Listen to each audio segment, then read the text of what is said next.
ბატონო ვახტანგ აგერ კიდევ არის კითხვა ეკისრებოდა თუ არა პასუხისმგებლობა აფსანძეს ზვიადის უსაფრთხოებაზე ახლა უსაფრთხოებაზე მე ჩემ კითხვასაც მინდა დავუბრუნდე დია კი უსაფრთხოებაზე როგორ გითხრა უშუალოდ აფსანზე არ იყო პასუხისმგებელი უშუალოდ არ იყო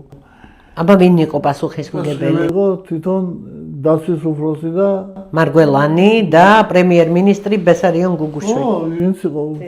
რომლებმაც თქვეს რომ ტაშტის დავარდნას გავდა თურმე ხმადია ტაშტივით არ ვარდება იარაღის სხვანაირად ვარდება და სხვა ეფექტი აქვს მაგას და ახლა ვის როგორ ჩაესვა და როგორ ეძინა და როგორ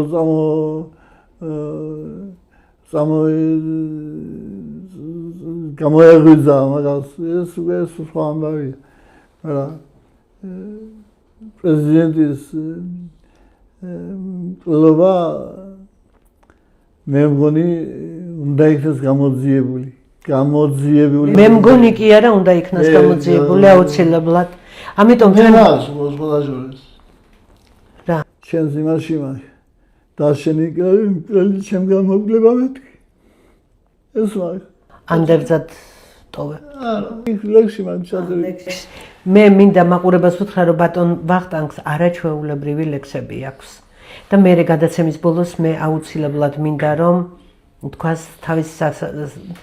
რომელიმე ლექსი